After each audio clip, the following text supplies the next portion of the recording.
Hi everyone, welcome back to my channel.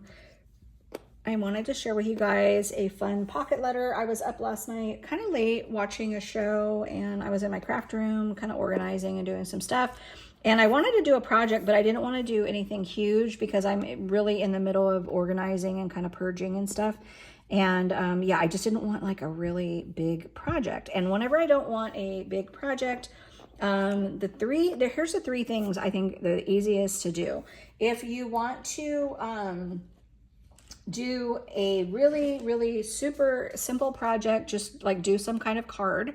I think making like a little greeting card is probably one of the quickest and simplest. And if you just don't have a lot of time, or you just don't want to be super creative and get all, crazy, then I think do a card.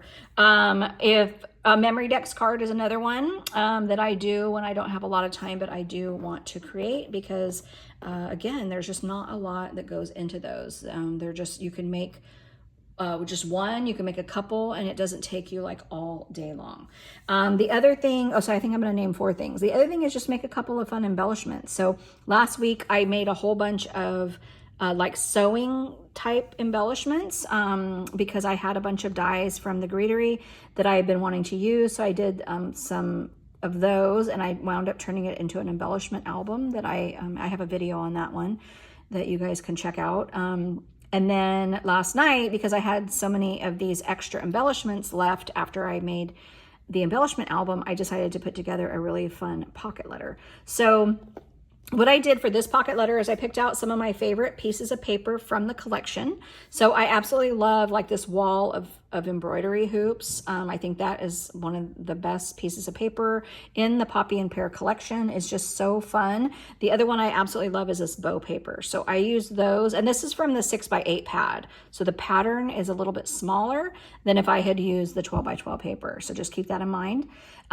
So I added those there, added the bows, and then I kind of wanted something darker on either side. So I wound up using this really pretty blue paper. I love this blue paper, and I covered it up mostly, but every once in a while there's like a little pink bud in the paper, so that's super cute. And then the houses were pretty much taking up this whole corner, so I just needed a little peak of something, and I decided to mimic this green down here, but I didn't want it dark, so I did like a lighter green there. And then once I realized I was going to put this truck here, I found this little tree paper, and I thought it was perfect because it looked like the truck was kind of driving by like the outdoors. So I did the 2 pieces there for this little area. And then just to kind of talk to you guys about how I do pocket letters, I always like to have almost like a little scene or something going on in each place, if that makes sense. So rather than kind of doing each pocket, well, I mean, I kind of did each pocket separately, but I do have a little kind of method, to how I do it. So usually down here is some sort of scene. So I thought once I had this truck, I thought it looked like he was driving by the trees. I added some more flowers here, and then these rosettes, and I just think that's just like kind of a cute little thing all on its own. And then this little kitty in her bed, and then part of this rosette, it was almost like another little vignette. Does that make sense? And then because I really wanted to use this little frame, I cut out one of the cut aparts and just put it behind there. I popped this frame up on foam, and I think that was just so pretty. It looks like it's kind of hanging on the wall. And then I thought it'd be cute to have these, so almost like that was like a living room wall where those were hanging.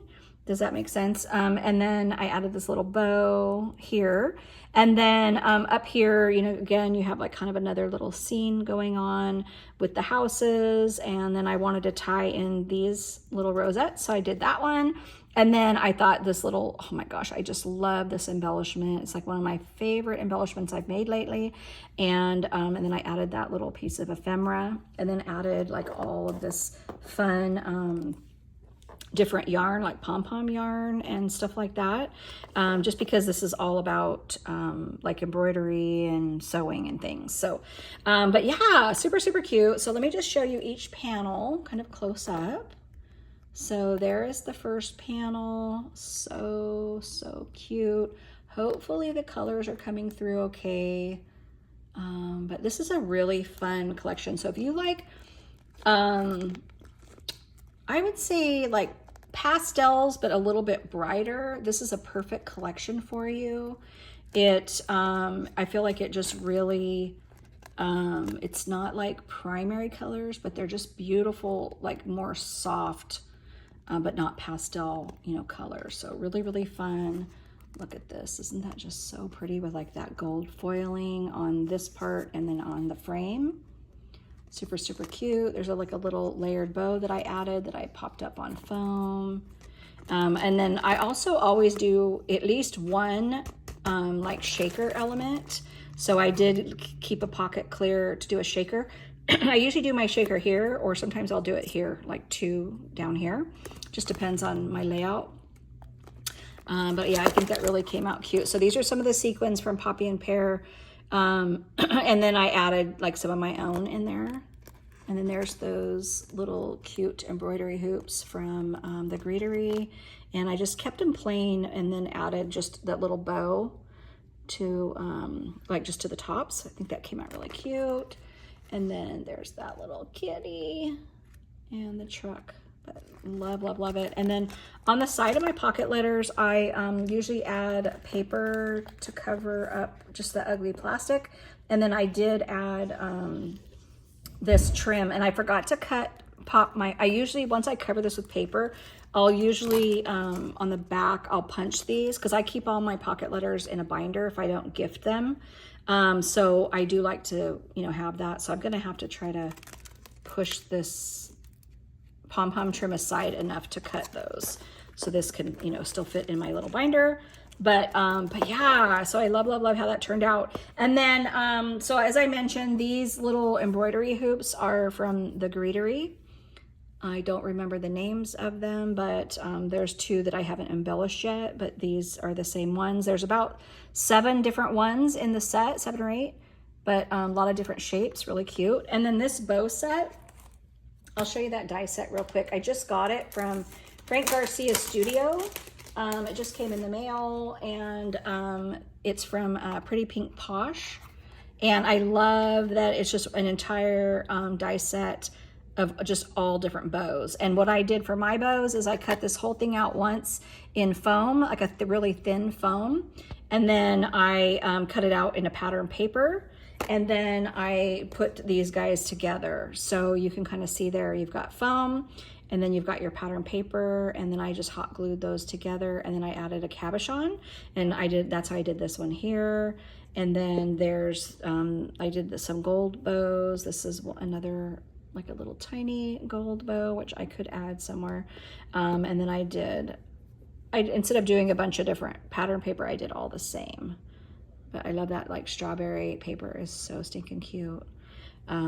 So yeah, and then just because I have this out, this is also from the Greetery. It makes like, there's a die set that has a large and a small tassel, and it cuts out 3 layers, and then you just kind of put them together. I like to do it with a foam, like a little foam dot in between, to give it like some dimension. But these are really fun to put on projects. So I actually probably should put it there. Oh my gosh, I think I'm gonna clip it there to that ring.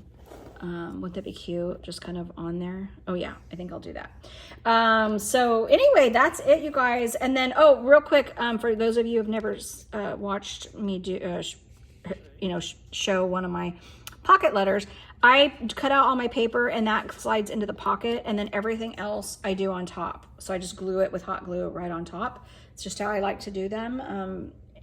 And yeah, I know we all do them different, but just to mention that, that's how I do it. All right, guys, thanks so much for watching. I hope you enjoyed this video. And if you have any questions at all, just comment below and I will get back to you as soon as I can. All right, thanks so much for watching. We'll see you on the next video. Bye.